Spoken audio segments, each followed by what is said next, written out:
was that this would have been done at Rene's instigation. Right. So it really, although it was a case against a clerical officer, it was really a case against the president-to-be. Mm-hmm. So again, watching him, these political cases carry more than simply the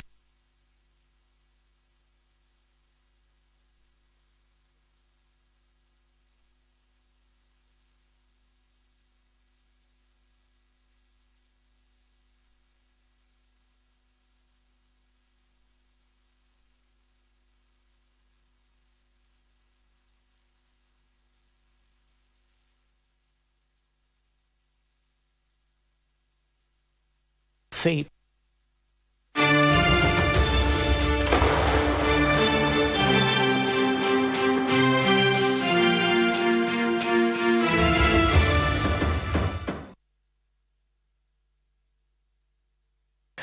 A very good morning to you. My name is Daniel Wahome and welcome to Sports Check on the very first Monday of April 2025. Well, it is a day when the interviews for the members of the IBC Commission, those who have applied to be commissioners of the Independent Election and Boundaries Commission, the interviews are continuing, so we are keeping tabs on that. It's part of what we shall be looking at when it comes to our news. And besides that, we also know that the NHIF Claims Committee launch, they have to review all that. That's going to, they're going to be meeting, that body is going to be launched today, so it's going to happen. And also, the Cabinet Secretary for Interior and Coordination of National Government, Kipchumba Murkomen, is on Jukwaa la Usalama Coast Region Working Tour, so he's going to visit the Coast Region headquarters, visit the immigration offices, have a town hall meeting at the Kenya Maritime Towers Amphitheatre, visit the Majengo Mobile Registration Services, and also have our Waziri Media engagement later tonight. Part of the stories that we are keeping tabs on. From the news perspective, well, Kenya won the Baseball 5 African qualifiers over the weekend. So we are going to be joined by Hilary Kilivo and Tony Nganga to speak about that. That's one of the stories that we are looking at. And also, we have had a Kenyan who has been appointed as the safeguarding coordinator for Africa, for the Africa Judo Union, and also by the International Judo Federation. Professor Sheila Kalunga is going to be joining us from the UK where she's based and tell us about this role that she has got. And also this week on the 12th, that is Saturday, Kakamega is going to host the Kenya Cup final, Kenya's premier rugby event. So Kabras Sugar against Menengai Oilers. Their sister teams, one from Nakuru, the other one from Kakamega, and played in the 2023 final, and that was Menengai Oilers, making their intentions known. What's in store for them? Coach Gibson Weru of Menengai Oilers, and also we have got Coach Carlos Katiwa of Kabras Sugar will be joining us via Zoom for that conversation.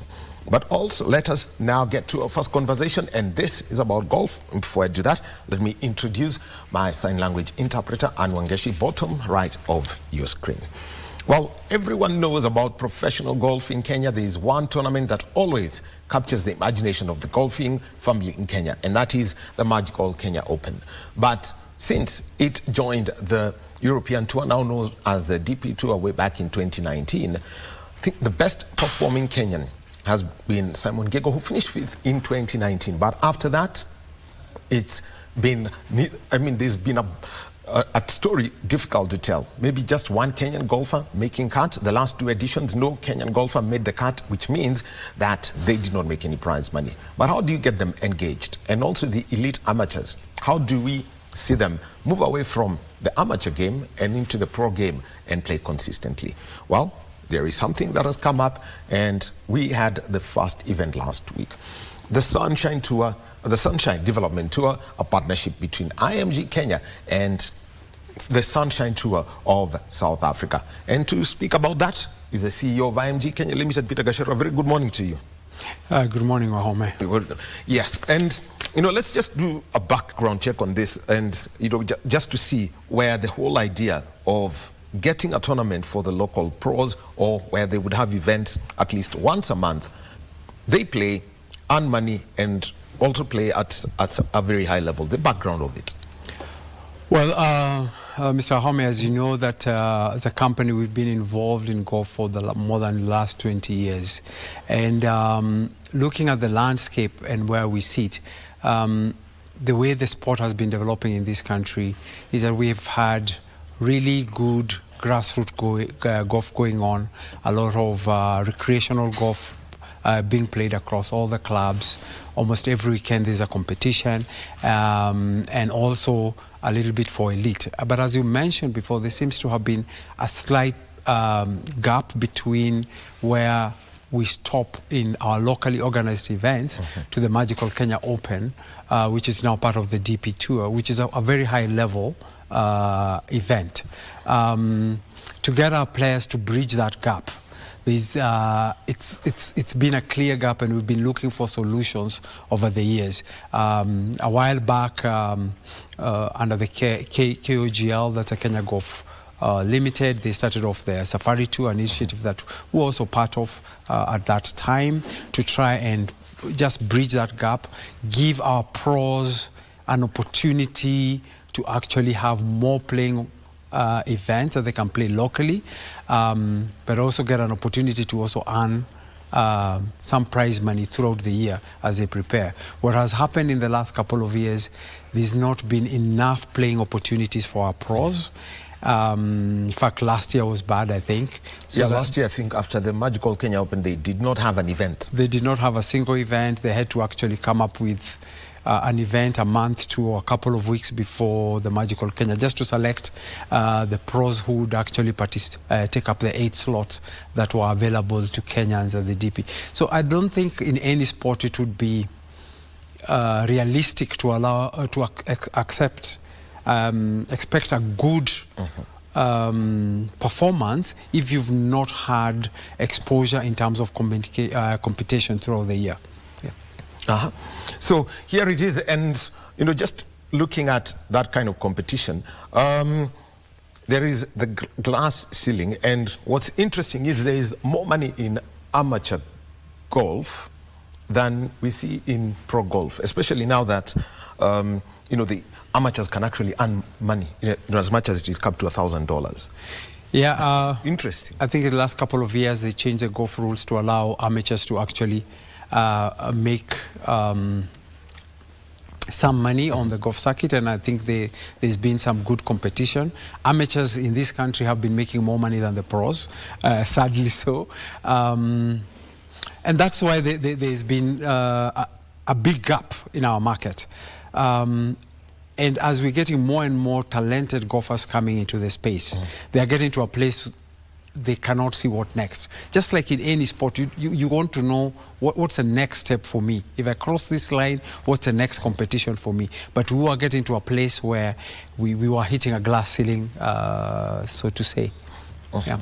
Well, the other one is, for juniors, because I know you're involved with one of the firms that is there. And what has been part of the response you've seen from especially the junior events that are being played, I think, every couple of weeks through the Junior Golf Foundation? Yeah, so right now they've been very good initiatives the last couple of years. As you know, we, as an organization, we like to sit between what corporates want out of a sport and what the sports actually want to achieve. So we sit in between there and try and see how we balance the two. And for corporates, basically, one, of course, they want a return, but they also want to give back. A number of corporates also want to give back to the society. So there's been efforts and there's been good sponsorship going into junior golf. And there's been consistent competition in the last couple of years. NCBA has done very well there. Safaricom has also been putting an effort there. So we are seeing a new crop of very good golfers coming into our amateurs, which still brings us back to that gap. Because eventually, as you bring in a 14-year-old, a 12-year-old to start playing golf, they need to start seeing where are they going, what's a pathway, and there was actually none. If you get, for how long can you play as an amateur? Can you go to the next level? Can I qualify for the Olympics? And so on. They need to have a target that's higher up there, and that's why we had that huge gap there. Yeah. Well, very interesting that, when some of these things that were brought there, so that glass ceiling is also there. So year-round schedule, consistent prize money, and getting official, ranking points. How then has, the Sunshine Tour and given you the direction to take, especially the development tour that you're going to take? Because that is just one level below what we would call the elite PGA tours. Yeah, so what we did is look around and say, what is the real solution? How do we solve this? I mean, we have an uproar, an outcry every time at the Magical Kenya Open, or our guys did not make the cut, and it's getting worse. I mean, for how long can we complain about that? So as an organization, we've been looking back, and we saw what really needs to happen. Interestingly, even when our pros play at the Kenya Open, they don't earn any points because they're not part of the tour.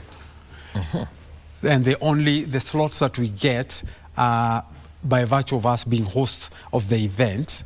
And the only way we can get more playing opportunities there is for our players to earn points that qualify them on the European tour, which is now the DP tour, for them to actually earn positions by merit. Now, to do that, like any other sports, you need a Division 2. Yes. A Division 2, where you can actually now start developing and going. So what we did is look around and say, who can give us a license basically to immediately to run a development tour that bridges that gap, that allows our pros and amateurs an opportunity to play consistently, but while they are playing, earn points. Yes. So that now we actually, if you actually look at the golf, the world ranking, and you go to Africa, I think there are only 2 people on that whole ranking that are not South Africans. A Moroccan and one Zimbabwean who actually lives in South Africa. South Africa, yes. Yeah. So we've been playing, but we are just playing in the dark. So we wanted not just to give our pros an opportunity to play, and in the playing get the resilience. If you actually notice during the Kenya Open, sometimes we play very well day one. Yes, true. And then things start going really south really quickly. But that's because you require some level of stamina, some level of mental toughness to get through the 4 days of golf. And unless you are competing and continuously doing these 4 days, and our plan is to try and have one of those every month going forward, then you don't develop that resilience so that we can do. So we're going to do that. So in the development tour, out of a field of, say, 80, we expect that 60 will be Kenyans.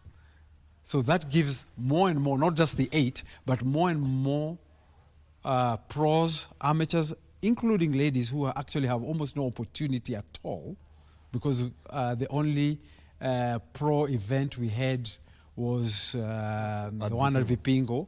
We didn't have one this year, and it's only run for 4 years, and that's it. Hence the reluctance of our top lady golfers to turn pro. Otherwise, they'll have nowhere to play. So with this development tour, we bridge that gap, give them an opportunity to play, give them an opportunity to earn points on the world ranking, which opens certain doors. For example, qualifying for the Olympics as one of them. And secondly, gives them a pathway to which they can actually play. The ladies who participated in our event last week automatically now have an opportunity for invitations into the Sunshine tour, the ladies tour. Yeah, automatically they can now get invitations there and automatically get opportunities to play so that they can actually start thinking whether they want to turn pro or not. Well, the other thing is a lot of mentoring and coaching that's going to come from the Sunshine Tour, because it's Africa's top event. Anybody, for the pros who play, the local pros who played there, they always say the level is different what some of the tournament management, mentoring and coaching that you're working with the Sunshine Tour? So part of our agreement with them is a transfer of knowledge across all aspects of golf. I mean, we're going to start, I'm talking about all the way from being a good caddy to being a good coach, to how we actually run our golf events. We've had this one opportunity at the Kenya Open to run a world-class event, which is really well done, I must say. Yeah. But that's only one, so very few people are exposed to that. But with these 12 events, at each of these events, we will be bringing in somebody from the tour. We even had 2 people last week, so that we start growing our own. And as we move from club to club in the 12 events within Kenya and within the region, we expect to start bringing our organizational levels up, including taking care of the course itself. So we're also going to bring that expertise here, so that we will not, when we go to a club, we're going to leave some knowledge even to the greenkeepers and so on, so that the level of our golf courses go up. Incidentally, out of South Africa, Kenya has the most golf courses on the continent. Yeah, we're doing 43 or something like that.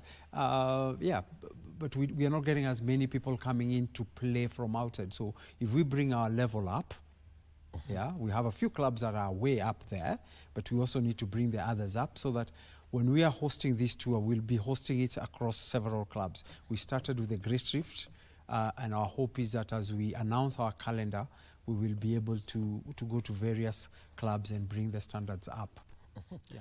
Well, actually, one of the things that everyone talks about, because it's been spoken, is the course where pros are supposed to play. We know that most of the courses are managed for the amateur golfers, for the members. So at times it's not tough to play. Fast greens or the fairways, the way they're prepared. How are you going to work with clubs because I know the Sunshine Tour will demand some level of this? At the end of the day, as you say, when the tide rises, all the boats go up. So we expect even that our amateur play, even at a club level, will start improving the standards. They will start demanding that they want to play on better courses. So we expect that as we make this pro space, everybody goes up. We want more and more clubs to come to us and say, we'd like to host this. Yeah, we are very flexible on the number of the days that we look at, so that we are not interfering so much with when the club members are going to play, and also how we involve them in this game, because it's an aspirational for every golfer to play on a world-class golf course. So why not start by making your home club a world-class golf club? So that's the approach you're taking. And as I said, we'll be bringing experts from South Africa to help at every venue we go to bring it up. So I don't think there are members out there who say, no, we prefer to play in a substandard course. So the whole game is going to shift towards filling that gap. We're going to see members bringing in their own children to the clubs, because now there's a pathway. We're going to see some of the development programs that have been there before going to even the less privileged parts of our society, into some schools, to go and look for talent. There's now going to be a little bit of more steam. Why am I doing this? There's actually a pathway. There are golf scholarships up there. How do I get those golf scholarships? I have to be a better amateur, and so on. So we expect the whole space to start moving.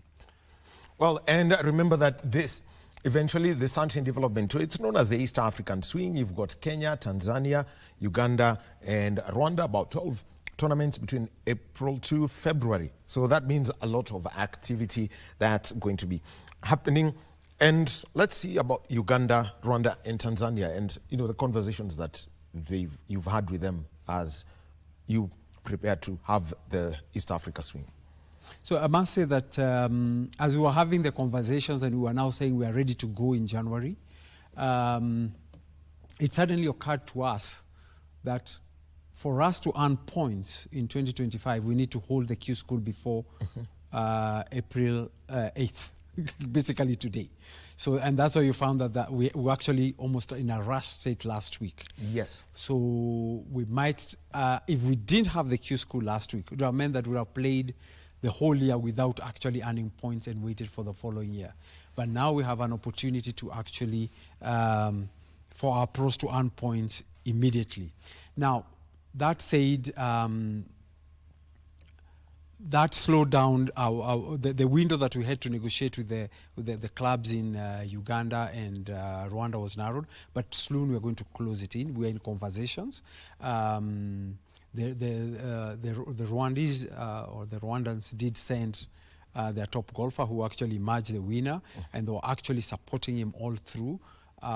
So we expect that they will be looking to host immediately. The Ugandans, we've already spoken to them. So as we start off, we will be staging 2 in Uganda, 1 in Rwanda to start with, as part of the East African swing. Yeah. Well, the Kigali Golf Club, one of the newest in the region, and everyone wants to play there. Our amateurs were there for the Rwanda Open, I think just a week before the magical Kenya Open. Now, this other thing is the kind of prize money that you'd want to give. And let's just think of last week. When you had the East Africa Swing Q School, where the top 10 now have traveled to South Africa, and they'll be playing from tomorrow. What was the experience, seeing Celestine win, John Legirma, an elite amateur, outperforming all our season pros, and now them getting a chance to play down south? First of all, for us to actually get registered about 80 golfers of the course for me was quite amazing, because we thought there were much fewer active pro golfers in the country, so that was really good. The opportunity for pros coming up on top just goes to demonstrate the fact that the pros seem to be getting more practice, and we have people out there who should actually be turning pro, but they are remaining in the amateur ranks. As we say, they are making more money in the amateur ranks. Yeah, because we had the event in Kisii. In Kisii. They were in Kisii before coming to Rift Valley. To Rift Valley. Yeah. And then after leaving the Rift Valley, they went to Thika. They went to Thika straight away. So they have been having back-to-back events. So there's been no incentive for them to turn pro. Although that's still limiting in its own way. So we do need the ones that are at that level to start turning pro. Immediately they played in the Q School last week. The Sunshine Development Tour, the South African swing, which is also known as Big Easy, they have 15 slots. Kenya has 15 slots automatically now for us to be able to send, and it's just for our pros to say they would like to take any of those 15 slots. And in the same way, the South Africans have 15 slots on our swing here. So it's a good exchange for all of this. Yes. And we actually squeezed it to 15. We didn't want them to come and overwhelm our space and take our little prize money away again. But we also wanted to give an opportunity for our players. Remember, one of the things that we've done, and you've seen this happening at the Kenya Open, corporates come in and sponsor the individual pros. Yes. But that's only once a year.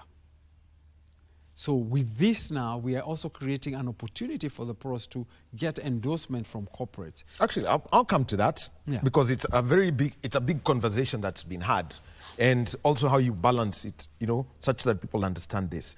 So just looking at it, you mentioned about the prize money. What would be the target amount per event? So we want to make this sustainable. One of the things that you could have with an event like this is to put the prize money too high, and then we squeeze our sponsors dry. So we want to move between 1 million and 2.5 million, which is a requirement that we have just to remain within the world ranking points, so that we're able to have 12 events. So our sponsors coming in, we are not asking for very huge amounts that make it impossible for the events to go on. We now have a plan that is stretching 5 years. So we are keeping the amount low, which is okay. I believe we'll be able to raise the amount as we go up. We have television so far. We've got very good local support, as you saw last week, and we also have Super Sport on. So we're creating a very good property, but we want to start low and then grow it. As I said, it's a Division 2. It's Division 2. It's Division 2. Eventually, you can go and play in Division 1, which will be the Magical Kenya Open or the Sunshine Tour itself, and play for the big money. And you need to play for 1 year on the development tour before they can tell you, here's your card to play in the top. Well, our 10 pros who played very well last week get an opportunity at that card this week. Yes. They have a shot at that card. I know it's a long shot, but there's an opportunity. They could actually get that card immediately and have an opportunity. If they don't, they come back. We'll still have negotiated with the Sunshine Tour to allow us invitational slots while we are still playing in this Division 2. So we will get invitational slots, and for the top 2 or 3, there'll be spaces opening up for them, because we want them to get the experience, to play at the high level as many times as possible before getting... we want to see a Kenyan in the PGA in a couple of years. Definitely. We really would love that. Yeah. So let's talk about individual sponsorship, because I see it in sport in Kenya. So you've got Wahome Limited sponsoring, say, one event, but because other people now see Wahome as a competitor, they may not want to sponsor the individual. So those opportunities get lost. How do you keep this open and it runs in such a way that, that there is value for money for everyone? I think it's sports marketing in our space is a growing. We are adapting slowly just to understand. Competitors, we don't have a huge pool of sponsors, and that's why sometimes we get into problems. You'll find that we still rely a lot on the banks. The top 10 banks are probably going to be always your biggest sponsors, and we want all of them to be involved in one sport. But if you look, let me give you an example of the World Cup. Yes. Adidas is a sponsor to FIFA, and therefore they are sponsors to the event. Yeah? But Brazil shows up in Puma. Nike. Is it Nike? In Nike. Now? In Nike now? Yes. Okay, fine. So you get my point. It's exactly the same way. So we as event organizers are going to look for our sponsors who are going to, we are going to give them a return on sponsoring the event and give them benefits out of that. Individual athletes or individual pros then have an opportunity within a framework, just like in any other sport, where they can get individual sponsors. So we are creating an opportunity for pros to actually make more money than the prize money. In sports, basically, you have to make money on both sides. Yep. You have to make money from the prize money, and you have to make money off the playing field through sponsorships and endorsements because of the opportunities this platform is giving you. So even in this, at the Q School, we saw some pros show up with branded shirts of certain corporates, which we welcome. Yes. And it's good to know that there are those spaces that are there. It can both offer different values to corporate. And I know what has happened in the past. We saw this in Kenya Open, where, of course, some brands feel that they spend a lot of money on the event and their competitor should not go straight down and just sponsor one player for a fraction of the amount and seem to get a lot of publicity out of it. There is a balance and there are some rules to be followed around that so that everybody is actually accommodated. Yeah. Now, the other thing is and this is a challenge that we see with some of our athletes, basically putting their story out there. What part of the training that the Sunshine Tour will do for these elite amateurs and pros to develop themselves? I mean, at the end of the day, if you sit down and if I listen, anytime I listen to the pros who come in for the Kenya Open and they speak, there is a story they are telling. So what's going to happen is that we are organizing seminars. I attended the last day of the Q School, and I spoke to some pros, and I could hear some of the questions they had, not even being very clear on what's happening after this, what's happening on the pathway. So we are planning to have a seminar before the first event of our series. We've organized with professional PGK to actually have a series of seminars as going. We found that many years ago we've seen where pros went and made big mistakes that cost them money as individuals. So we wouldn't want that to happen. And also, how do we, in this space, help them understand their true value? So don't come and take 50,000 shillings to wear my cape. Well, but because you're hungry on that day, you pick the 50,000.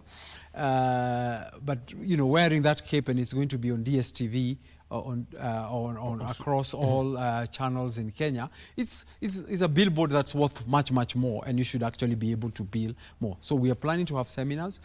Some of our financial sponsors that we are speaking to will also be offering financial literacy, and we expect to prepare our golfers 360, not just on the course, but also the things that they do, of course. With some of our media experts here locally, we also expect to give them some media training so that they can handle their interviews better. Yeah. Well, and this is something that that's from the PGK, and for the PGK, how much of a challenge and conversations are they giving you, such that they can learn and grow, and in between the East Africa swing, maybe see if they can, have their own tournaments, because you've personally supported a one-day tournament at Railway, I think a couple of weeks back. Yeah. So as IMG, we've supported PGK a number of times. We supported them when they had this qualifier to before the MKO. We supported, I think, an event 2 weeks back at the Railway Club. We've always been able to support them. And when we came to them with this idea, I mean, they were excited. All we've seen so far is excitement for the East African swing. They like the idea. I mean, it's for them as much as we are trying to put, create value for everybody. They're the most important people in the whole arrangement is the pro golfers of this country. Yeah. Well, the courses that you've spoken to and the challenges that that they offer, for example, you've already had a taste of the Great Rift Valley for the Q School. Then let's also talk about, the Karen, Modaiga, Sigona, Royal, and what the various clubs are saying about having this kind of event. We've engaged a number of clubs, even as we are trying to get into the Q School. As I said, we had a very short window to plan this. And the only reason we didn't end up in Club A or B was other events that I had already been had booked in. Now, the challenge we will have is, of course, asking clubs to block out 4 days. But we see no problem. We expect to have a program that will be starting on Saturdays, which is typically a members' day. Yes. But that particular day will start with a pro-am. So we expect to bring in the issue of a pro-am, give an opportunity for the pros to play alongside members and sponsors guests on a pro-am. We've seen the popularity of the pro-am at the Kenya Open and other pro events here. So we want to bring that same excitement to the club, and the club see value to this, and then now move on to the Sunday, Monday, and Tuesday, which are less busy days in most of the clubs before they start getting into their club nights and their corporate golf days between Wednesday and Friday. So that's basically the plan there. We know with the forward planning, we'll be able to block the 4 days with the clubs. Clubs welcome this. One of the things just hold that thought, Bwana Gashero. With Peter Gashero, IMG Kenya CEO, and it's about the Sunshine Development Tour. But right now, let's move over where the Cabinet Secretary for ICT and the Digital Economy, William Kavogo, is addressing the delegates where Kenya is hosting the ITU Regional Development Forum to bridge the digital divide. That when partners come to support us, mostly they come with conditions. You get conditional grants, you get conditional loans, and some of those conditions, for example, are conditions that you have to consult with these companies, so and so, so and so, and it is money that we will pay. And my friend, my brother gave me an example that if we were to be funded in East Africa, for example, by World Bank, would have a central consortium that will work in the entire East African countries, so that every country does not have to pay for consultancy selected by our funding agencies. Sometimes it's risky to say the things I'm saying, but we appreciate our partners from overseas. But it is good that we create that synergy that allows us to do what it is that we need to do in Africa, so that we do not stay and keep being the dark Africa. And you can take this and relate it to the current subject of ITU. And I said I'm taking the risk to deviate a little bit. But if you take this into the context of ITU, ICT, communication in Africa, you can place it somewhere. The third issue is the intra-Africa trade and regional integration. That's one thing that is, we have. Technological leapfrogging. Africa is bypassing traditional stages of development by leapfrogging into digital technologies, mobile money, e.g. M-Pesa in Kenya, e-commerce, agri-tech, and fintech. These innovations are homegrown solutions to local problems and demonstrate that development doesn't need to follow Western models. The other issue is rethinking development models. Western aid often comes with conditions, as I said earlier, debt traps and policy prescriptions that don't align with African realities. Many African countries are exploring South-South cooperation, e.g. with Asia or Latin America. You know, the guys who are a little bit behind like we are. And we can find some comfort between ourselves and agree to work and grow together. Homegrown development strategies and models that prioritize sustainability, local ownership, and cultural relevance. The other one is the diaspora investment and influence that speaks for itself. 7, raising political consciousness and agency. That too speaks for itself. So in conclusion, Africa doesn't need to cut off the Western, but it certainly does not need to be dependent on it.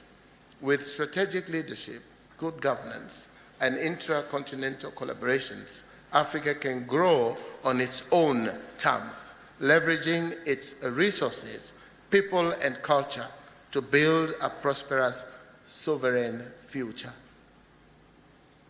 That's my take today. To speak it and put it in the context of ITU, and I'm sure I ride on those that have spoken before me. You know, the difficult thing about speaking after your peers is he has done everything else technical. And you look repetitive. And I have been telling my peers, be careful you don't look for my job, because this job is mine. I associate myself with everything else that everybody else has said before me. I just thought that for this morning, I don't need to bore you more with what it is that we have said, because you know the story of Kenya. And Kenya is not only a regional hub. We find Kenya and we feel that Kenya is in the global space. And that's where we need to take the entire Africa. So allow me at this juncture to invite my brother from Ghana for a couple of words. Yes, indeed. Don't worry, we have everything here. Even the teleprompters are working. When I saw them, I got a shock because the first time I saw a teleprompter was in 2013. I had been elected a governor and I needed to look really sharp. And I had to speak, from here and from there. And things were looking nice. Karibu, brother. I shall share my written speech, so it shall be part of the program. Thank you very much. So that is the Cabinet Secretary for ICT and the Digital Economy, the Honorable William Kabogo, who was speaking in Nairobi. And this is at the launch of the IT, as Kenya hosts the ITU Regional Development Forum to bridge the digital divide. And over 200 participants from 194 countries, and the forum aims to promote global connectivity and accelerate efforts to bridge the digital divide. We continue with our conversation here on Sports Check, and it was about the Sunshine Development Tour.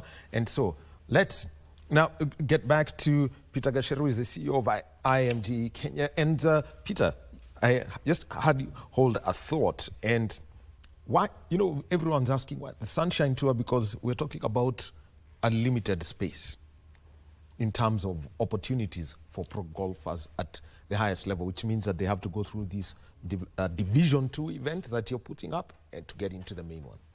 So, any country, any organization can start its own tour. There's no question about it. But there are just requirements before you can earn world ranking points. You need to have run for a number of years at a particular prize money level. So at our 1 to 2 million prize level for an event, we are sitting under the umbrella of the total Sunshine Tour prize money, which allows us now to earn points. If we decided to go independently, we would then have to run for a number of years before we could get there. And we would basically lose several generations of pros in the meantime. The other question would be, out of the other 5 tours, why Sunshine Tour? Sunshine Tour has most of its events right now in Southern Africa, where it's easy. We've had, previously we've had even some of the amateur series where we have had winners being sent to play in events out of the country. And one of the problems we've actually always ended up with is with visas. True. We have a big problem with visas to travel to European countries, to travel to the US and so on. Now with our current arrangement or relationships with South Africa, we can just fly in to Zambia, we can fly into Zimbabwe, we can fly into South Africa and get our visas on arrival, it's actually visa free. So this makes it very easy for our players. If we got into an arrangement, say with one of the other tours, like the Asian tour, it would be just miles and miles away for our pros to go. But this now just gives us a very good stepping stone for our pro golfers, our amateur. The Sunshine Tour is at a level where they can accept certain concessions for us. For example, you notice at the Q School last week we allowed ladies to enter. Yes. So giving them for making this a mixed tour, which is unheard of in many parts of the world. But we were able to negotiate with Sunshine Tour to allow us to do this because this fits our country better. We are just starting. So by the time we get to the place where the ladies can have their own and the men can have their own, it will take a while. So we're going to have a mixed tour for now, and the ladies automatically get an opportunity to play in the Sunshine Tour. All right. Thank you very much. Peter Gasheru is the CEO of IMG Kenya, and they have come together with Africa's most prestigious golfing event, which is the Sunshine Tour, and they're putting on what is called the Division 2 Development Tour for a pathway for elite amateurs and also for our professional golfers, a pathway, something that can be sustained. Asante sana. Thank you so much for having me. All right, now let's move over and talk about rugby, because this weekend, Menengai Oilers are traveling to Kakamega, and they'll be at the Kakamega Showground where they'll be playing against the Kenya Cup champions, Kabras Sugar. And joining us via Zoom from Nakuru is a man who was vice captain of the Kenya Sevens side. And actually, time does fly. That was 15, 16 years ago. He's now coach of the Menengai Oilers, Gibson Noero. Gibson, a very good morning to you. Good morning. How are you? I am very, very well. Well, first, let's now talk about this the Kenya Cup season 2024-2025 for Menengai Oilers. You know that a couple of years back, you made your presence felt, making it to the final. First time, beating KCB. But how would you summarize 2024-2025 for you? I would say it's been an amazing season for us. We started off very well at the Floodlight tournament and winning it for the first time. And then progressed to our regular season where we've had a very good campaign, winning 10. Winning 10 games and losing 2. But again, now I think the big one was when we played in the semi-finals and qualified for a final.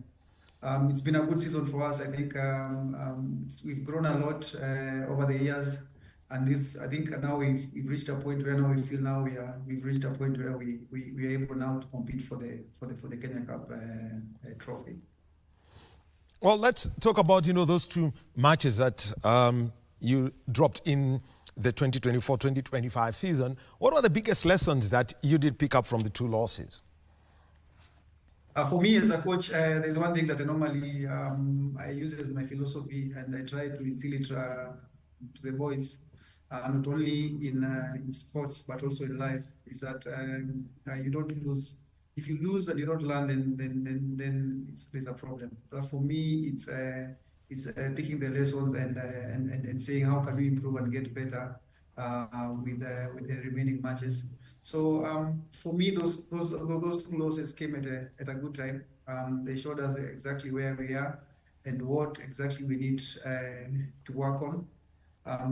So we went to work once we lost to KCB, and knowing that deep down we'll play them in the semi. So we did a lot of work in terms of adjusting how we want to play, looking at the areas that we are strong in and making sure that we stick on to our strengths, and looking at the areas that we fell short and trying to make sure that we get better. And so that really worked well for us. Again, now we have an opportunity to play Kabras. I must say that I must commend the coaching staff and the Kabras team itself. I think they are a fantastic side, a side that has not lost a rugby match in close to 3 seasons. So that tells you the amount of work that goes into the program, the amount of quality they have. So for us now is trying to see, we fell short the first time round by about 6 points. So where did we fall short? How can we improve on the areas that we were good at? And how can we work on the areas that we are weak at? And at the same time, looking again, the last game we played, I think we did some fantastic stuff, but there are a few things that we felt that we would have done better, especially in the set pieces. So those are the areas that we want to improve on and make sure that we are ready now to play Kabras. Well, let's just talk about Kabras. It's a sister team. That's an interesting thing about this. I mean, close partnership. But looking at how you played against Kabras the last 3 seasons, first of all, the mindset that you picked up after breaking that glass ceiling, playing in the 23 final. Sorry, I think I lost you there. Okay. We're talking about, Kabras, the area opponents this weekend, and you've played them in a final before. What was that, the 2023 experience for you, and especially for the boys, having hit the stage at that point? We could see, Oilers move, try and get, draw fast blood, but eventually some Kabras pulled it off. So for me, I think the biggest lesson and the big takeaway point from that match is that mentally we were on for it. I think we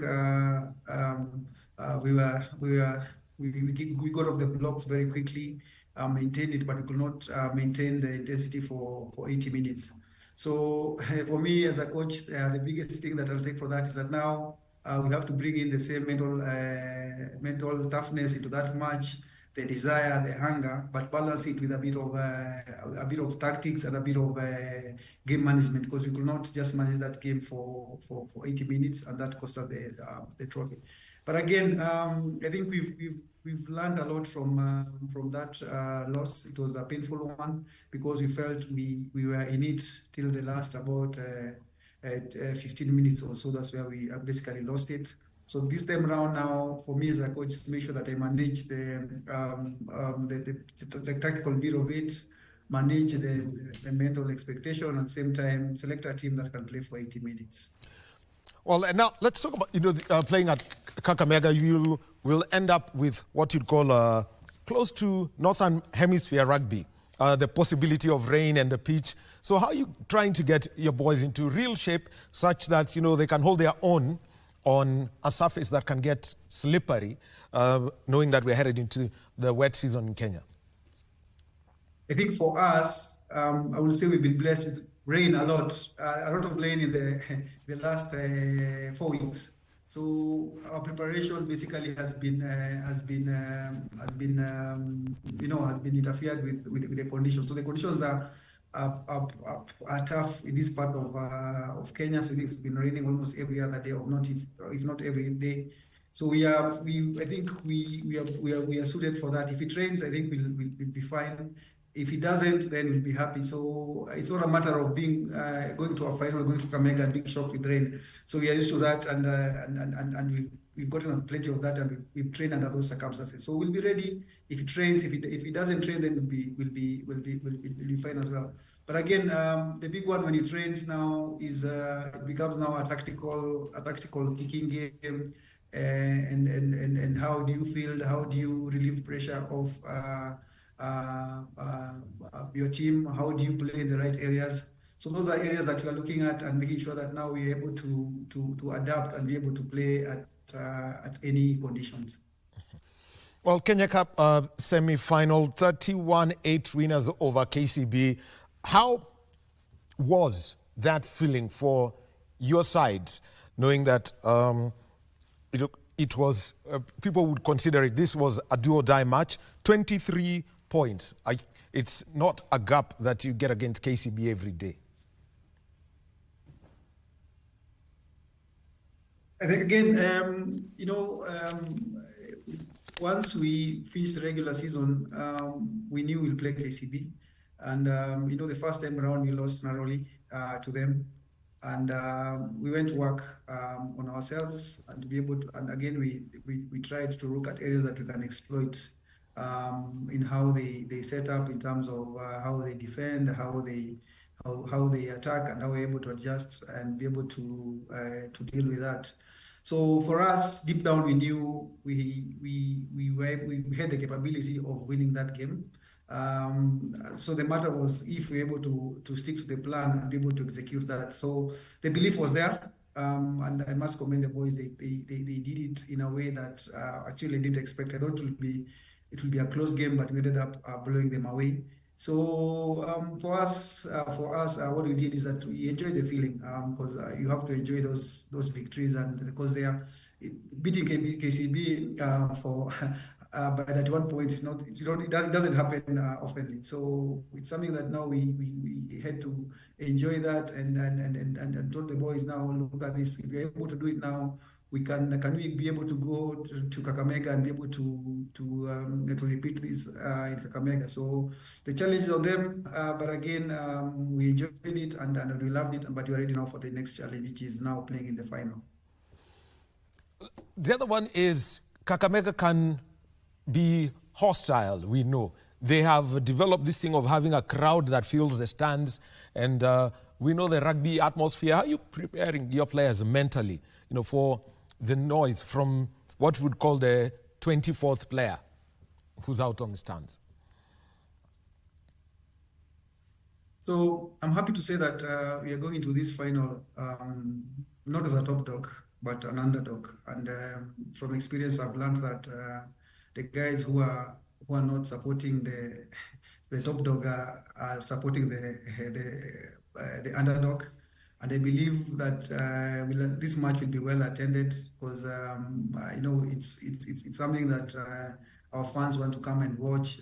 Every other rugby fanatic will want to come and watch, and I'm sure they'll be supporting Oilers. So I think if you're able to put them under pressure and you're able to pile in scores early, then we'll have to silence the crowd. So that's the plan. If we get off the blocks quickly, if we're able to pile in scores, then we'll neutralize the 24th player and be able to capitalize on our 24th player as well. Mm-hmm. Well, let's talk about your squad now. As we come to a close. Situation with the squad, any injury concerns, any returnees, and how you would describe the mood in camp. So the mood has been well. Fortunately, we did not have any injuries concern. We do not have any injury concerns, and I believe we have a healthy squad to select from. There are other guys who are coming in from suspension and from injury. So Milda Rogeta is coming in from suspension. So we'll look at where he is and if he's able to make a contribution. But if I must say, we'll basically stick with largely the squad that we used in the semis because they did the job. Mm-hmm. And actually, because this is one thing that you would like from your squad, including especially when on the pitch, your captain Crispin Shitundo putting out the words to the players: discipline in this sport. How do you want them to approach Saturday's game and the story that you would want them to tell about Oilers? Sorry, I missed that. If you're able to repeat that. Okay, you've mentioned about the return of Milda Rogeta from suspension. So it means that for Shitundo, your captain, at the end of the day, he's got to lead from the front to ensure that there is a lot of discipline within the squad. What's a communication that you would want from your captain on match day? So for me, I think our captain plays a very huge role in terms of managing the players and making sure that they stick to what the coaches have dictated.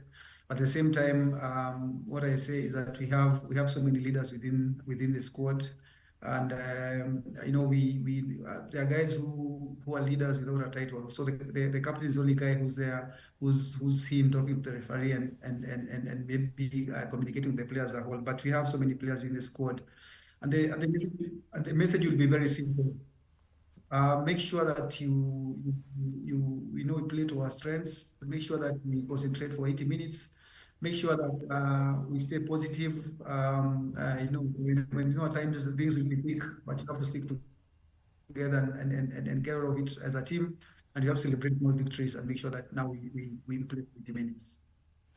Well, thank you very much, Coach Gibson Weru of the Menengai Oilers. All the best on Saturday as you play Kabras Sugar in the Kenya Cup final. 2 finals in 2 years for them. Can they get their maiden title? Gibu, asante sana. All the best on Saturday. Asante sana, nashukuru kwa muda wenu. Yes. And I would like to urge all the supporters to come out in large numbers and support Menengai Oilers in that final. Thank you very much.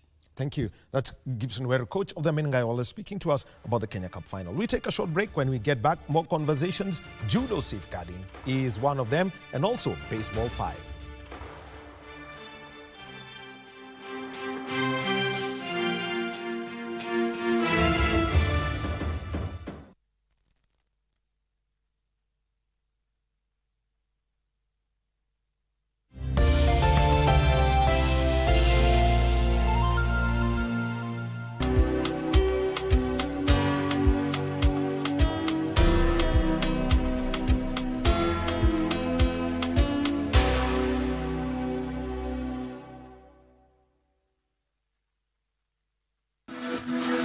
Got the fear of missing out?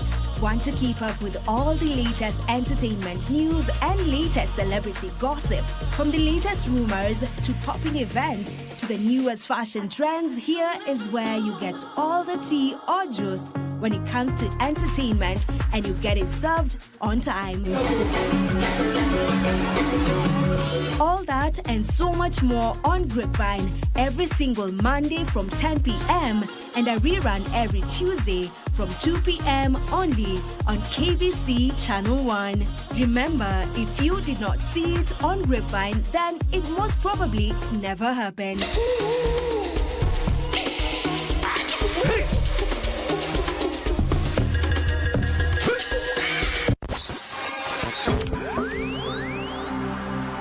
Pindi tunapowasha vifaa vyetu, tunapata fursa ya kutangamana na wasikilizaji wetu. Karibu sana thĩinĩ wa tabarĩra ya Rwiga. Tunapeperusha utangazaji ulobobea katika habari, nĩ ũndũ wa macio na mangĩ maingĩ, burudani, nĩ harĩa tũkoragwo tũkĩigua nyĩmbo mwaki nyĩmbo hoda na hamasisho la kiroho. Usiachwe nyuma. Jiunge nasi kwa safari ya kufana katika 99.5 FM. Solo FM.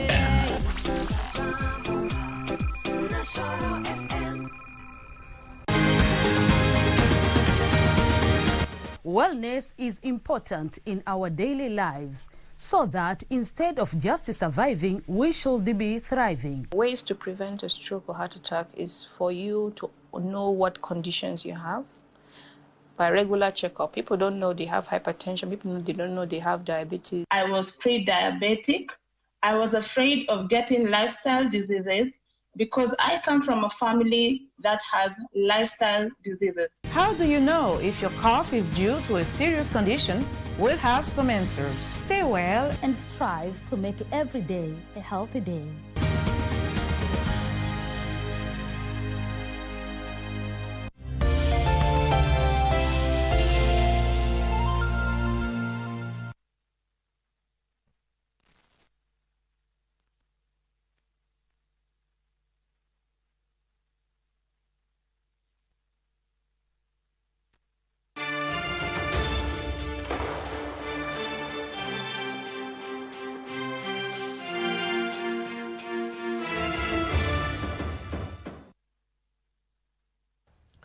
And welcome back to Sports Check on this Monday morning, the first Monday of April 2025. And conversations around sport, we've had one about the Sunshine Development. So it's a second-tier pro golf event helping our Kenyan golfers grow through the pathway. We've also had, from Gibson Weru, who's coach of the Menengai Oilers, and it is all about the Kenya Cup final, playing against Cabras on Saturday.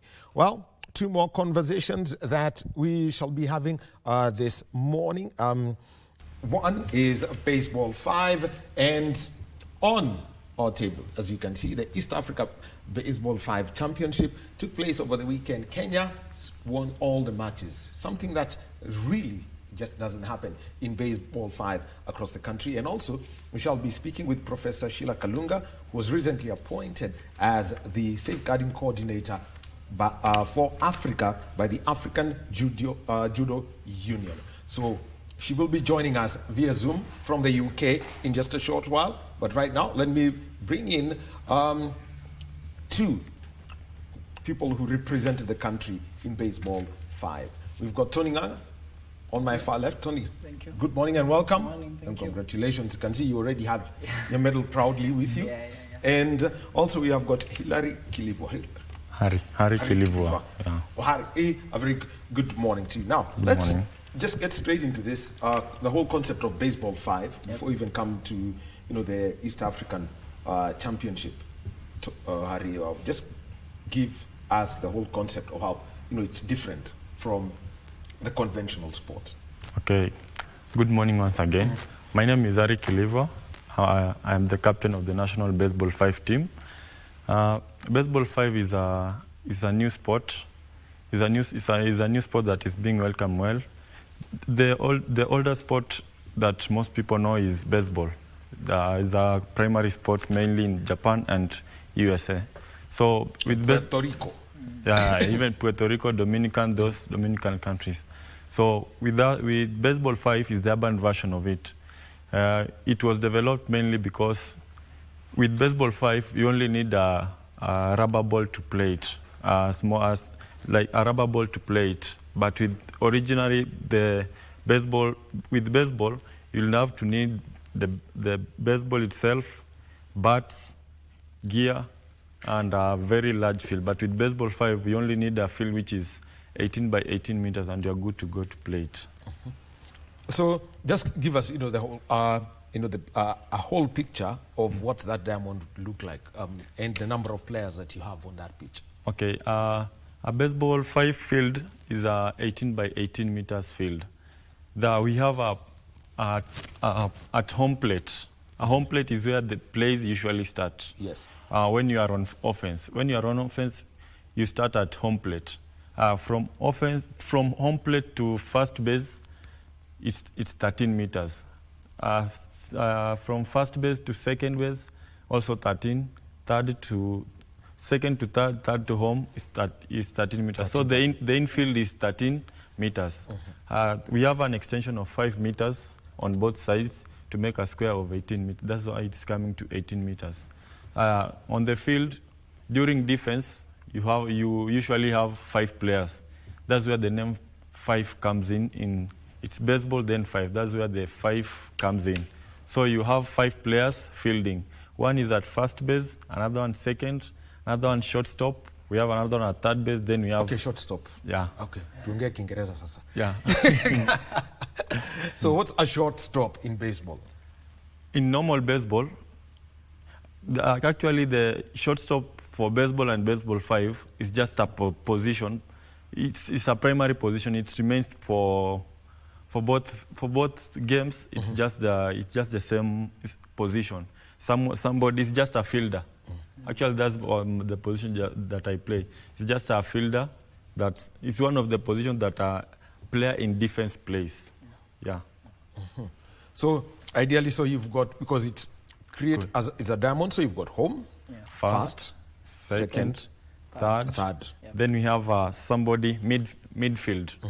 He stays in the middle of the field. Yeah. So you have it, and now let me come to you, Tony, and the pitching. This is you also have got somebody pitching amongst your 5. Now that is where the difference comes in. Normal baseball, there is a pitcher and a catcher. But in baseball 5, as our captain said, it's an urban sport, so there is no pitching. So what you do is, the official hands you the ball, while you're in the plate, then you just use your hand and slap it into the field, then run to first base. It's as simple as that. You toss it to yourself, then you slap it. Yeah. Yes. And what's the technique required? So the technique is very easy. If you've got to score a home run, then you actually need some real skill, as we can see now, as it is happening. Yeah. So, as you can see there, so first of all, in baseball 5, there is no home run. The ball has to hit that diamond, the 13 by 13 meters. It has to hit the ground before it goes to the wall. So if it travels mid-air all the way to the board, you're officially ruled out. So your hit has to hit the ground first before going to the wall. Yeah. And also that hit, as you can see on that field, from where the home plate is, we have a line there, a 4.5, from home to 4.5 meters. Your first hit has to hit there so that it becomes a safe ball. But if you hit that ball before the 4.5, that's an automatic out. In baseball, we usually have given warnings. Maybe 1 strike, 2 strikes, then the third strike, you're out. But with baseball 5, you'll get, when you hit the ball before the 4.5 meters, it's an automatic out. Again, also, if you hit the ball on the foul territory, it's an automatic out. Again, when as you can see the field, we have boards around the field. Yes. Yeah. A ball that goes directly to the board is an automatic out. So you just have to hit the ball past 4.5 and anywhere else into the field. Yeah. Well, let's talk about the tournament that you've had. The national, the Africa Baseball 5 Championship, Eastern Region. You beat Uganda and Tanzania. Yeah. And unbeaten in that. Just take us, the Tanzania game, where you and each of the innings that you had. Take us. Who's going to Harry? The captain. Okay. Yeah. Okay. Actually, the tournament was organized in a double round robin system. So you was to play, each team was to play against each other 2 times. And the two teams that will have more wins are the ones that were supposed to meet in the final. So the game that you saw us playing against Tanzania was our first game. Yeah. That we started with them. The first game we started with them. Yeah.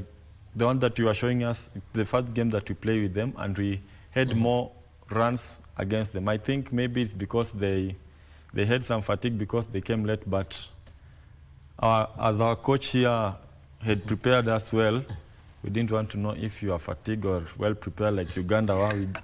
Yeah. They had prepared us well. This was against Uganda. Just look at. Yeah, this is against Uganda. Yeah. So, preparing your team and making them understand, how to run, and maybe you could just hold on. You could just hold on to, the videos. You can keep it, just keep it going. So we can see the player is there. Yeah. He's heated. He's heated.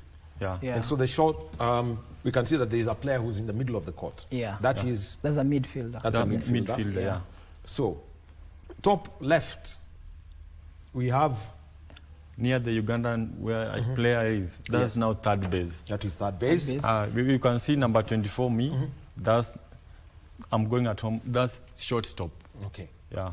So as you can see in the field, the home plate is right over there. So where the lady is, that is first base, then second base, then third base. So you're running, moving towards this direction. Yeah. So when you hit the ball, you come to first base. Then if the ball arrives to first base before you, you are ruled out. And so that means you're out? You're out. Yeah. So your team gets, you only have 3 outs for you to change the inning. So, but if your player reaches the first base before the ball, they are ruled safe. Then the other player comes to bat. So you'll continue until the opponent team gets 3 outs. If they don't, then this other team will continue batting. That's why you'll see our game against Tanzania, you could get a score like 16-2, 19-0, because our team were well prepared. I prepared them such that if we are batting, we are using the right techniques, the right strategies, so that for them, it wasn't, we made it so hard for them to get the 3 outs. So you could find us, the players are 5, we are batting, and we could go again to the first batter and continue batting until they get the 3 outs. Yeah.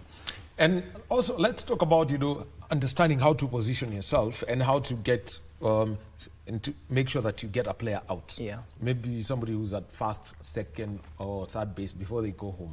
Yeah, so here we do a strategy whereby we look at who is batting first. So when you analyze the opponent team, you realize in a team, not everybody is a strong batter. So if we see a strong batter, we have to adjust our fielders such that we're expecting a strong hit. So we pull them towards the ball that you saw across, yeah? But if it's a lady, because again, this sport is played by both ladies and men on the same pitch. Actually, we have seen that it is a unisex sport. Yeah. So if it's a lady who's batting, we adjust. So we tell the players, move forward, yeah? Again, it depends with how many runners are there on the bases and where are they. If there's a run on first, there's a way we adjust. If there is a run on second, we also adjust. So it's not about one strategy. It's a game that you have to adapt from one inning to the other inning to the other inning, and you're constantly advising your players to be on toes, because anything can happen at any moment. Now, let's take a look at, Uganda for a long time were one of the stronger sides. And Harry, you could just see this. What made this sport grow such that we can now compete against Uganda? I think 10 years ago, we were not at the same level as them. With Baseball 5, Kenya, when Baseball 5 was introduced by the World Baseball and Softball Confederation, Kenya welcomed it with both hands. But Uganda, primarily, they are baseball players. They really like baseball, so they didn't welcome it that much. But as days goes by, they have now taken it into consideration. But with us, when it came, with baseball, we had limited resources in terms of equipment. Yeah. So when Baseball 5 came, we only needed a rubber ball. We welcomed it well, and we started with speed playing it. Also, what has assisted us in beating them this time, when the first World Cup was held in 2022, and before that we had African qualifiers. In the African qualifiers, we were number 2. It's not the first time us beating them. We also beat them in 2021 before going to 2022 to the World Cup. Yeah. So when we went to the World Cup in Mexico in 2022, me and some of the players, we got new experience, and we got exposed to some of the best players, especially from Cuba and Venezuela. Those are actually, the sport was started in Cuba, so with them, they have a lot of knowledge, and even those who started the game, when we went to the World Cup, we met them. So we learned some things from them, and what we learned, we came to apply during our training sessions, and during the game, we applied, and it worked for us. Yeah. So, having played at the World Cup, and let me now come to you, Tony. Yeah. What was it that the Cubans were teaching you, and those people who played, out in Mexico? What are the key lessons you picked, and how they observed how you play the game? For us, it was a first-time experience, and every time you're going to a competition, as a first-timer, it's always a learning experience. So meeting a country like Cuba, who have played this sport, I think, for more than 5 years, they know the in and outs, the small nitty-gritty details that needs to be, like when you come into offense or defense, where are you supposed to stand? When you first traveled as the first team in that competition, we didn't really know what strategies to employ at that time. So we are just using the rule book. The rule book says when a batter is here, you're supposed to position yourself here. But as the game is progressing, you realize people are becoming creative day by day. So now you have to adjust. Otherwise, if you're going to use the rule book, you'll find that your game is very difficult. So for them, they've been able to adjust accordingly over the years. And they've become so creative such that somebody is a strong batter, but they will not use their strength, they'll just use their mind. So as you pull back, expecting a strong hit, he'll just place the ball here. So again, you get confused. And now the weak batter, as you pull front, he's told to hit the ball farthest. So you get the small details are what makes the difference here. So yeah, that's it. Okay. So here, and looking just as, at how you do that, how do you then, keep, making sure that your fielders are, able to quickly adjust to every move that's been given? So as you see, the ones who are not on the field, they are not far away. As the coaches, you can see us, we are just right there. Yeah. So you can even hear my voice is not yet clear right now. So you keep shouting, you keep reminding them, eyes on me, look at me, the runner is at first. So you always keep reminding them, where are we throwing the ball, which is the play, is it 2-1 or is it first base first? So you have to keep, in this game, if you keep quiet and the field is so loud, anything can happen. The pressure can be on you. It's a sport. A sport is a very stressful situation. So for players and everything and the tension. So you have to keep reminding your players all the time, relax. You got this, breathe. Let's start. The play is first base. Let's start first base. If it doesn't become successful, let's go to the next base, which is second base. If it doesn't become successful, let's go to the third base. On and on and on. And you keep repeating that from the first inning to the fifth inning until the set is over. Well, what? Come in, Harry. Yeah. What can I say? What I can add on what the coach is saying, during batting, we learned something from the Cubans when we went to the World Cup in Mexico. With them, they were coming when they are coming to bat. Actually, they are very strong hitters. When they come to bat, they hit it as hard as possible, and they just go for one base. When you have strong batters who go one base at a time, it becomes difficult for you to get them out. When it becomes difficult for you to get them out, sometimes your mind becomes imechanganyikiwa. So we learned something from them. That's why what we employed against Uganda on the final game. Yeah. We told our batters, we now have to hit. We have to find our strongest, their weakest point and use it. Yeah. We located their weakest point, which was short and second. Yeah. So that's where our batters were hitting. If you could see the final game, we used the shortstop and second base. So when you hit the ball strong towards the board, it goes to the board, it hits this board and goes towards this direction. And we had a weak batter from this side. So a weak fielder from this side. So the time he wants to go and field it, the ball has already passed him. Yeah. We have fielders on both bases. Yeah. The other batter comes also, does the same thing. Yeah. That's why we made more runs until the last game. And so that means that you had 3 batters on base, or on the home plate, first, second, and third. Yeah, most of the time that's what was happening. Yeah. We were having all the bases loaded, then all the batters were strong. Even our ladies, we've trained with them, we've hardened them. They hit strong. You know, the unfortunate thing about this sport, it's not okay unfortunate, but it's something, it's a keynote, yeah? If the ladies in your team are not at least as strong as the men when it comes to batting and fielding, you guys are going to have a lot of struggle when it comes to playing. But when you look at the Kenyan team here, because we've trained them for a while, it becomes difficult for the opponent to determine who is the weakest here, because all of them are batting, they're on the same level, whether it's a lady, whether it's a man.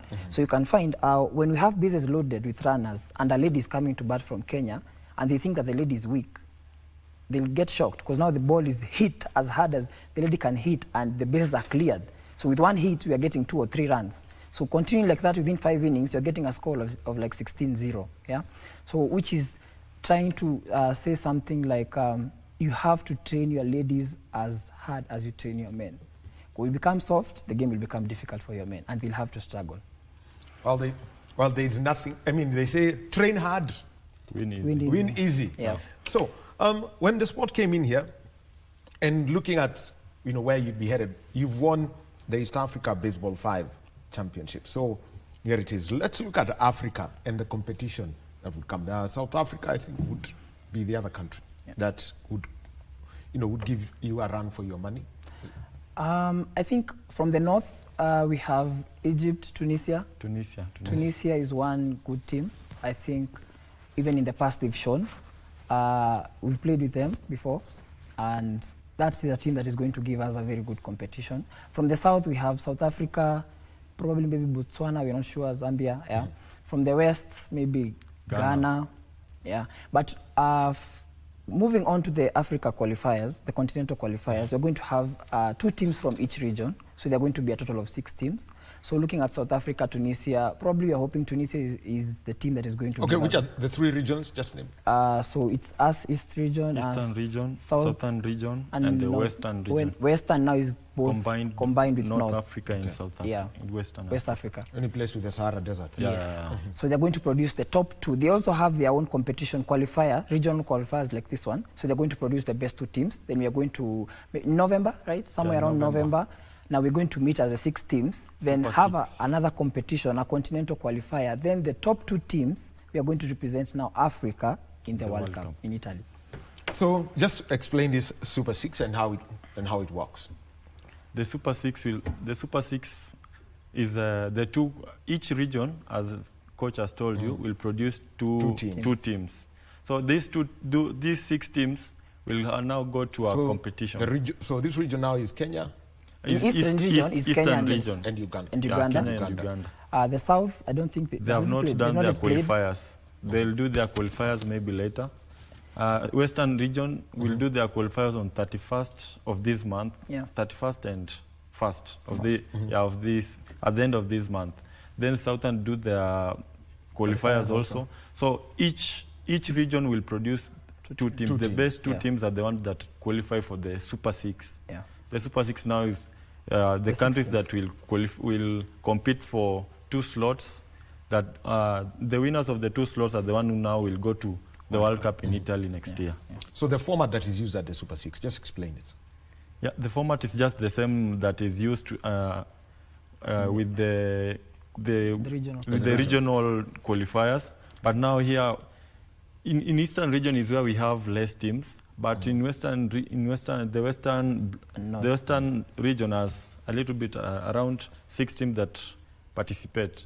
So the format that will be used is just the same, or they'll go with pools. Maybe they'll create 2 pools. They'll create 2 pools, of 3 teams each. Yeah, of 3 teams. Play against each other. Then the top 2 will now move forward as the winners. Then narrow down to the finals, then get the 2 teams. Very interesting format. Now, the other thing is, you've mentioned that this is an urban sport, and you've given the space. But looking at what you had over the weekend, it was played indoors. What are the playing surfaces that you look for outdoors, and how do they change the entire approach to the game? The game is it can be played even in outdoor, but it depends with the ground surface. The ground surface needs to be somehow smooth, but not too slidey, just smooth. like the floor that you have here, maybe it's fine. It can this side is fine. It can be used to play on a smooth surface, and but not that rough. Rough the players may easily topple. Yeah. So a smoother. But when I watch baseball, I see people sliding, trying to get to base. Another thing. You've brought up another thing. Yeah. With baseball 5, you don't slide. There is no sliding. Any intentional slide, you are ruled out. Yeah. Again, on your question about the surface, currently in Kenya, if you look at the season we are in right now, there are a bit rains, So playing it outside is going to inconvenience a lot of teams, because now when it rains, this game it's a high-speed game. So you might expose your players to a lot of injuries here and there, because there are a lot of movement involved, side-to-side movement, agility here and there. So playing it in a wet surface will inconvenience many teams. So that is why we chose an indoor arena, because basically for baseball 5, what you need is a field that has the right dimensions and the surface is right, and then you're good to go. So ideally a basketball court or a volleyball court. Yes, that will do. As long as it has the right dimensions for infield and outfield, then you're good to go. Let's talk now about the footwear that you'd use indoors vis-a-vis what you'd use outdoors.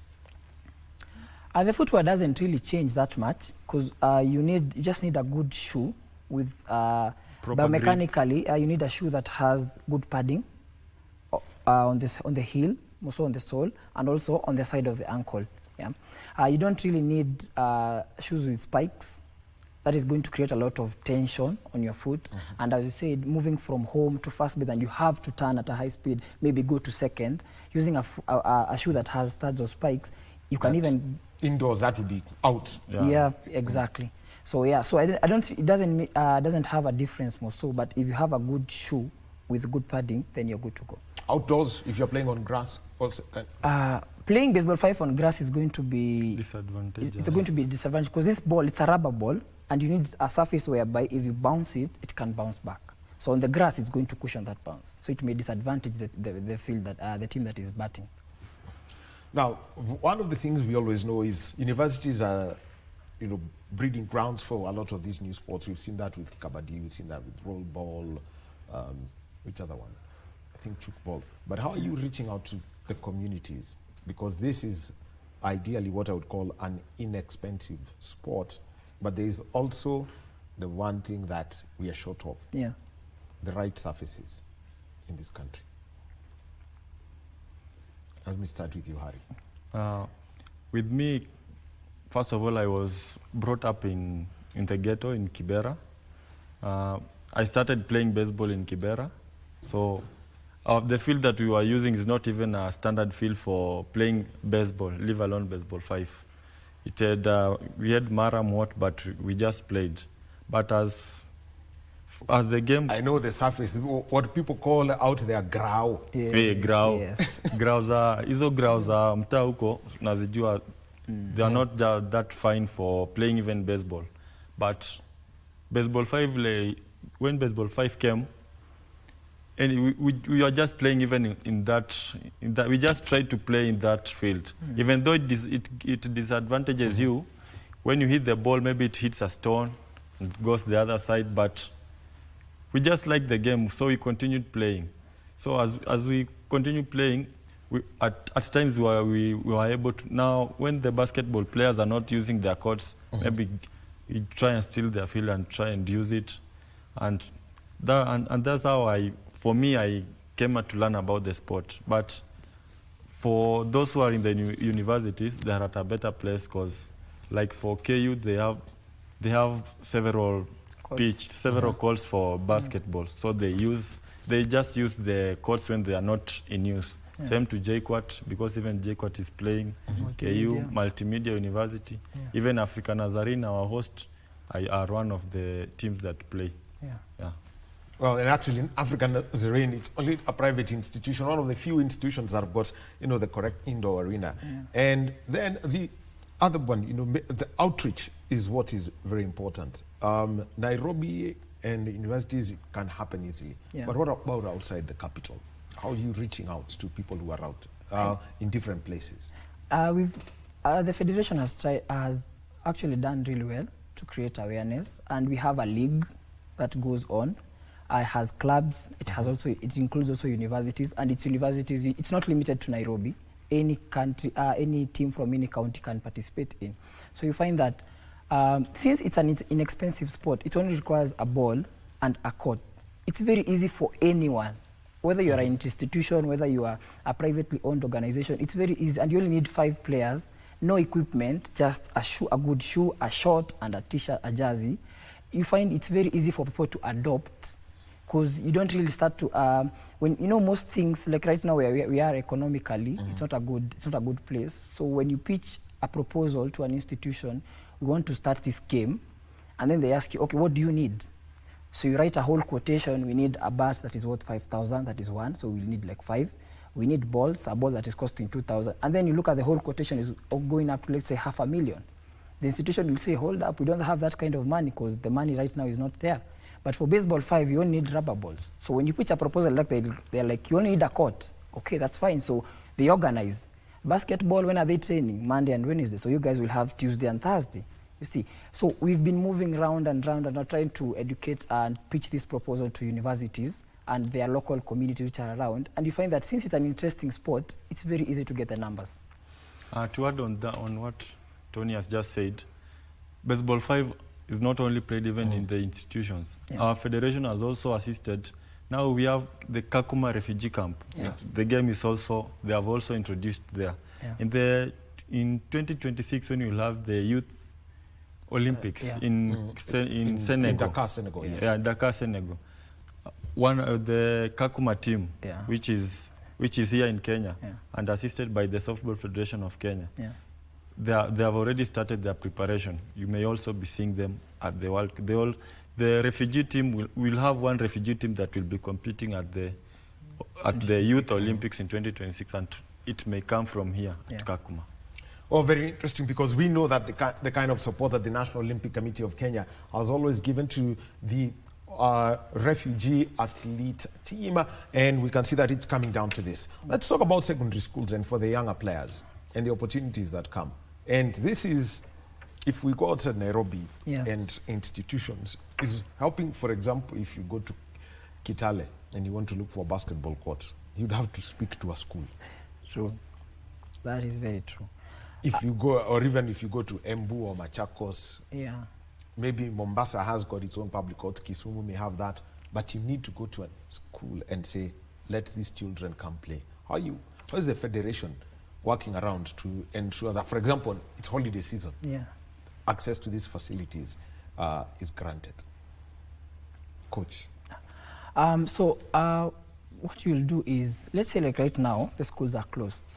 I'm very sure even in a town center, you'll not miss, unless maybe in Nairobi where it's a bit congested, but out there, like you mentioned, in Kitale, what you'll do is, if you really don't have a surface to play in, you'll just try and work with what you have at the moment.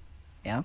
So what we'll try is, you just have to look for a surface that is playable a bit, that is not too hazardous. So what you look at is something that is flat, no holes, no stones, no nothing, and it's a bit, it has the space, yeah? Because again, this game, you need at least 18 by 18 meters, yeah? And for kids, when you're looking at, let's say, kids, all they want to do is play. Yeah. Yes. So if they have, you don't have to be strict on them that you have to measure. The field has to be 21 by 21. It can even be 10 by 10. Just give them the basics. They just want the ball and play and sweat and just laugh with their friends. So that is where we begin. So you just teach them slowly by slowly.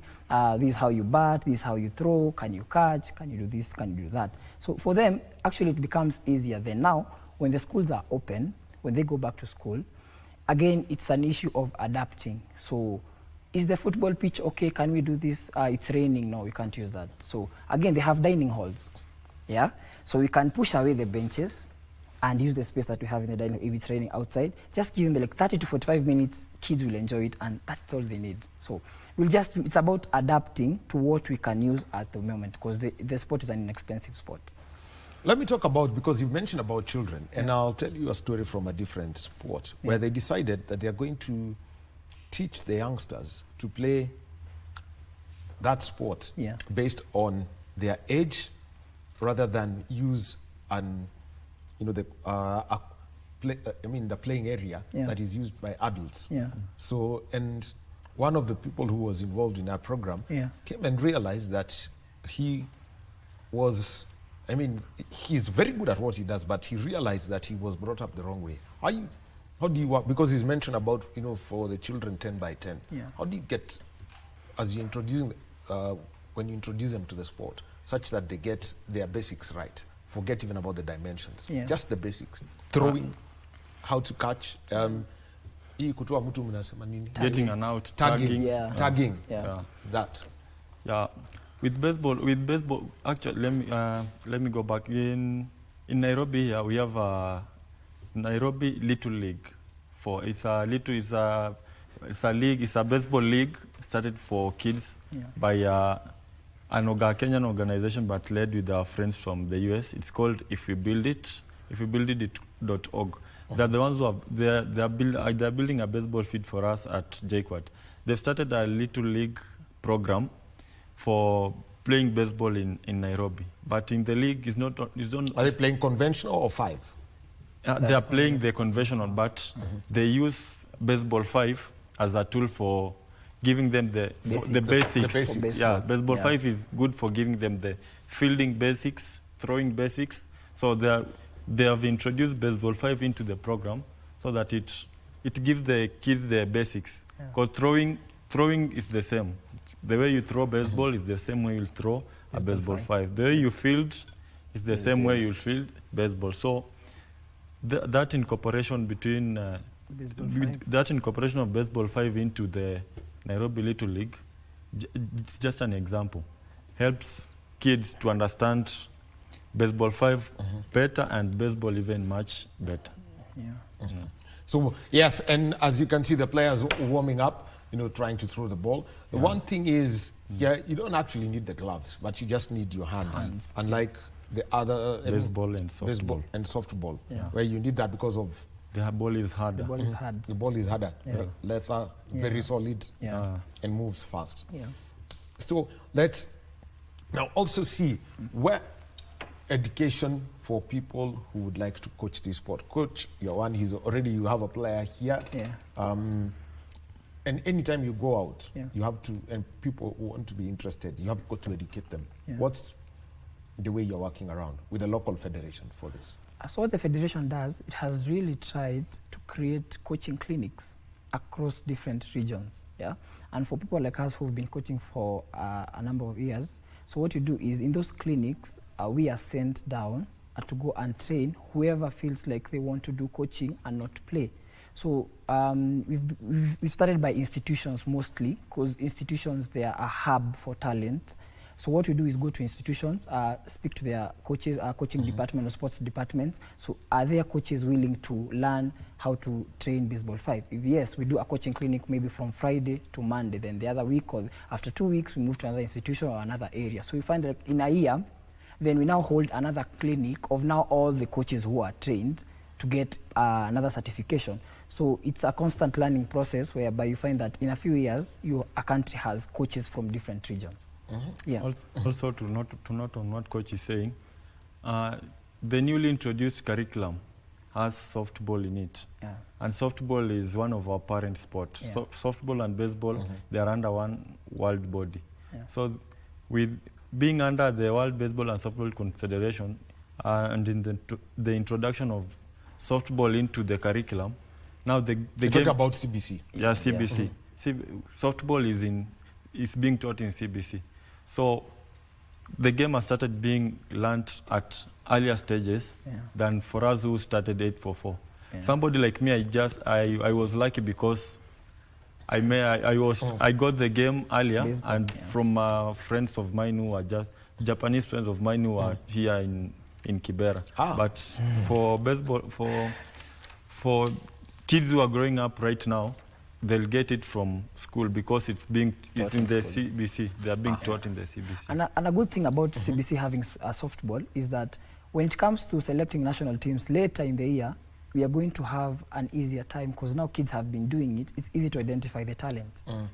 All right. Thank you very much. Tony Nganga, coach baseball 5 and the captain of the national team, Harry Kilibwa. They won the East African Basketball 5 Championship. Yes, the Baseball 5 Championship. Thank you very much, gentlemen. Thank you. Well, right now, let me move over to the UK, and we're joined by Professor Dr. Shirak Lunga. And good morning, Professor. Hello, good morning. Hi, I'm very well. Thank you for your time.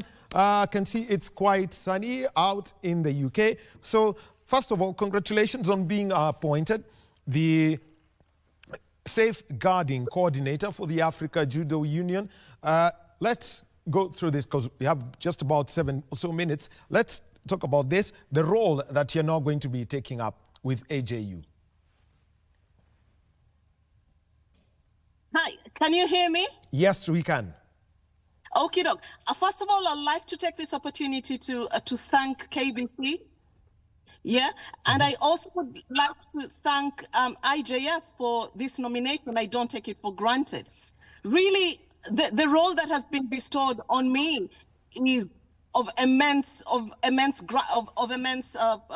status, and being a safeguarding coordinator in Africa, the word itself, safeguarding, is a continuous term that means protecting. Yeah, so it has to be intentional, and having a background of protecting human beings and protecting the public is what I do for a living from a mental health and health aspect of things. So I think this is such a privilege for me, because I am sure and I know part of my role and responsibilities would be policy development and implementation, training people to a certain capacity to notice if there are any safeguarding kind of mishaps that are going on within the judo sport. And I also, what I'm going to be doing is monitoring each country with regards to safeguarding in how they're carrying themselves out. And also I will be supporting and doing advocacy and working in collaboration with each country in our continent, which is 54 federations in the continent. So, Professor, just give us the key areas of safeguarding, because there are those who will say it's protecting the child from harm, but others is also helping a child who's picked up judo, for example, when we've got the cadets and intermediate championships at the African level, or those who are getting into, or who before they break into the senior levels.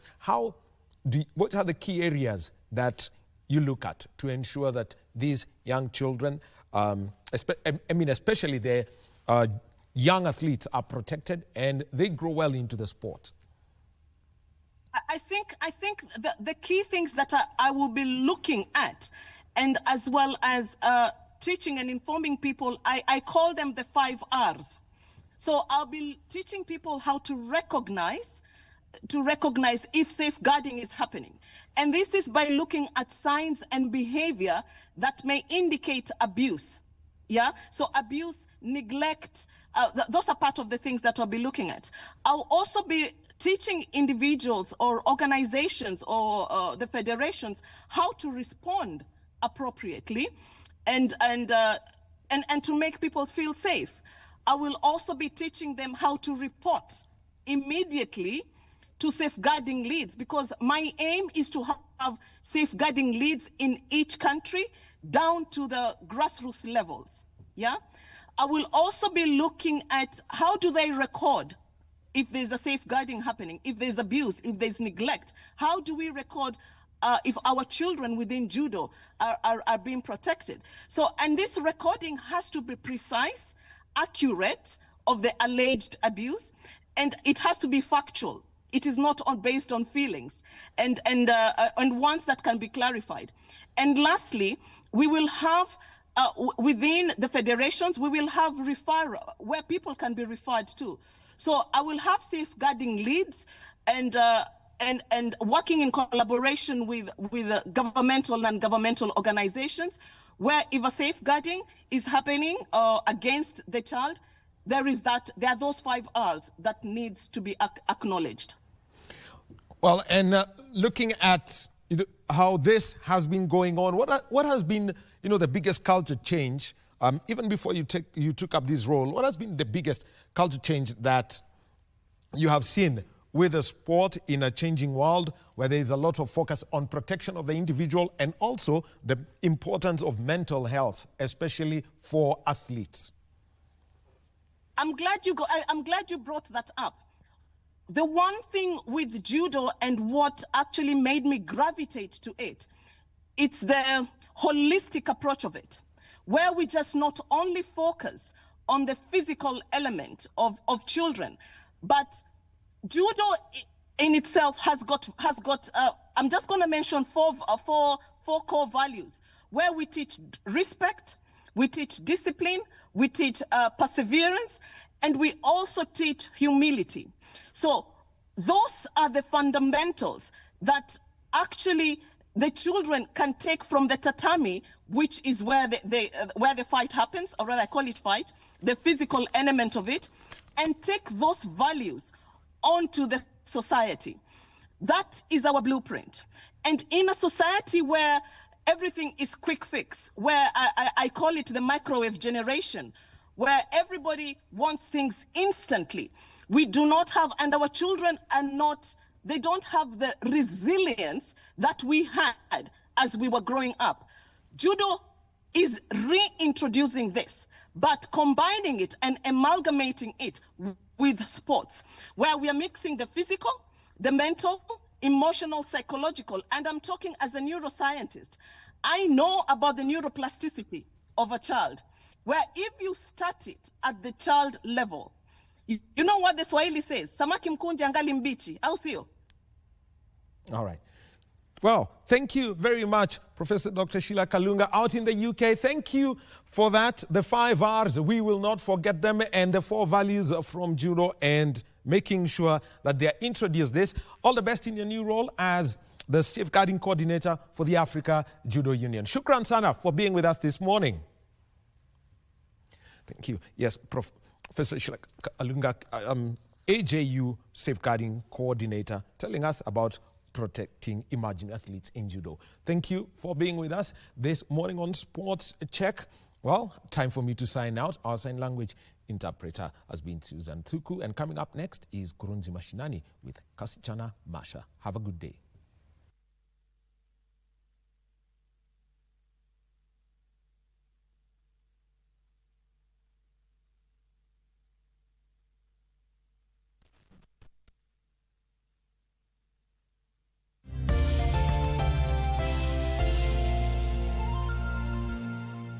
In most urban areas in Kenya, there are informal settlements commonly referred to as slums.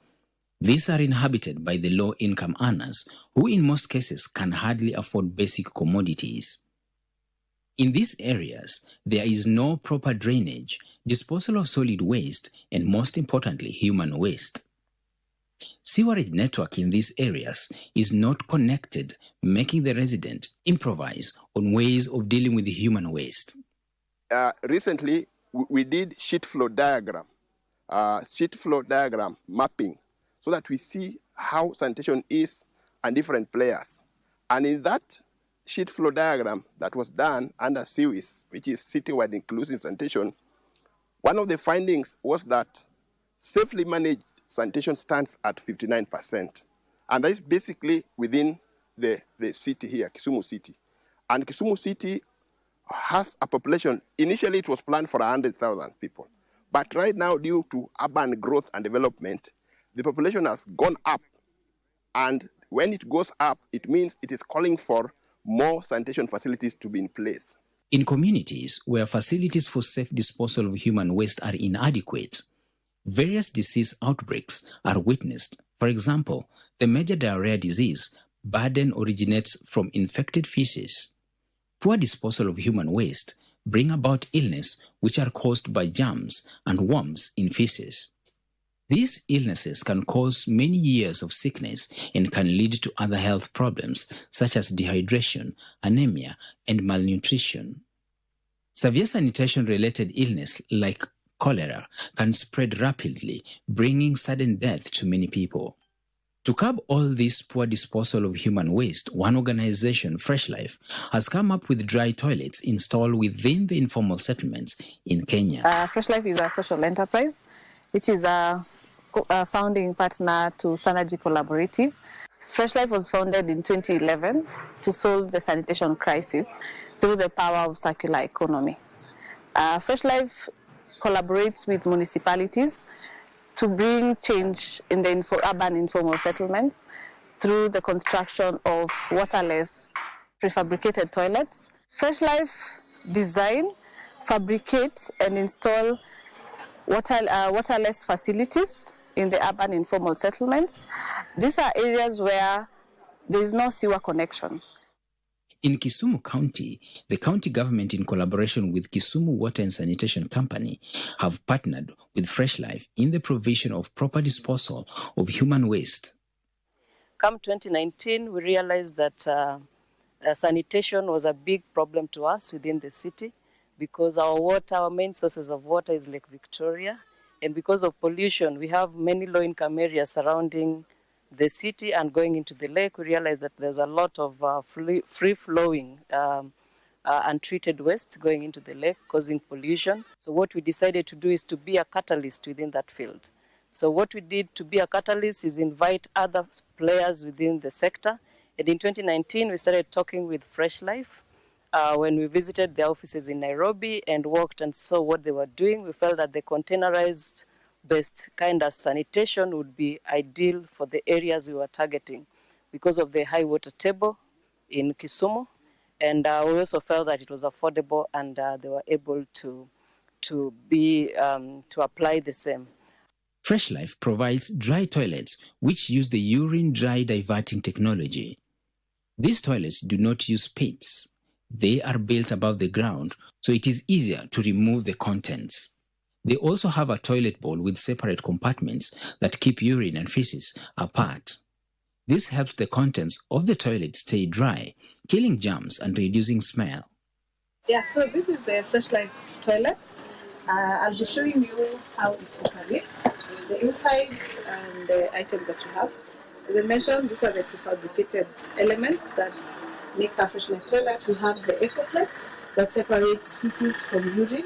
Then beneath here we have the 25-liter container and 40 feces container where it houses contains the waste. So these are the wood chippings that we use to cover the fecal matter. So after the use of the toilet, we train our clients to cover the waste with sawdust so that the next person who is coming to use the toilet doesn't see the waste. And also it helps us soak in the excess water to reduce flies and smell inside the toilet. Since urine is collected separately, it can be used as fertilizer. These toilets are built above ground and lined on the bottom. They are safe for groundwater. The company Fresh Life offers training to the community on the use of the toilet since they are different from pit toilets. These toilets are good for people who want to produce fertilizers from their waste. However, the waste can still be collected and deposited at the Kisumu sewerage plant. What we do as a company is managing the conventional sewer systems.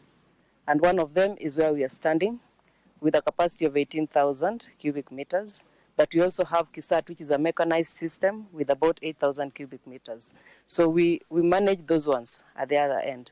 So when we allow Fresh Life to come here, number one, we allow them to come because we knew they are going to do something to better us, to help us. So there's nothing they're taking from us because whatever they're taking is something we could not manage given our systems. And given the paltry coverage that we have at 16%, really there's nothing much we could do because it takes also a lot of capital to be able to put in even a kilometer of sewer system. These toilets are a good option in places where the groundwater is too high for pit toilets. Flooding is common, the ground is too hard to dig, people want a permanent toilet in or near their house. Most of these factors affect the surrounding environment in Kisumu County. The toilets are constructed using prefabricated materials and later transported to the location for the construction of the toilet.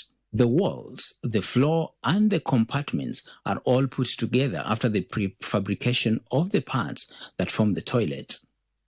Our toilets are climate resilient because of the container-based model, which offers aerobic decomposition, leading to reduced greenhouse gases emission. We use prefabricated parts where we mix aggregates to produce the different elements that build a Fresh Life toilet. We also provide an eco plate that separates urine from feces. Beneath the chamber, we have 40-liter feces container, 25-liter urine container. This is where we safely contain the waste. Kisumu Water and Sanitation Company sewerage network within Kisumu County is only at 16%, and most of the informal settlement are not covered by the sewerage network. This has necessitated Kiwasco to partner with Fresh Life in the provision of proper human waste collection and disposal. Within Kisumu, we find that our sewerage network is just 16%, leaving us with the rest where we were asking ourselves, where does the waste go to? So as clearly, when we started doing the studies, we realized it was true. The waste was actually ending most of it into the lake. So a lot has been done. And when we did our baseline, series baseline these last 2 months, the result came that we are now at 59% safely managed sanitation from 33% where it had been all along. So Fresh Life is just one of the many players that we've invited into the field. This initiative is aimed at reducing possibility of disease outbreaks. The Kisumu County government, through its Health and Sanitization Department, also complements the work of Fresh Life in providing hygiene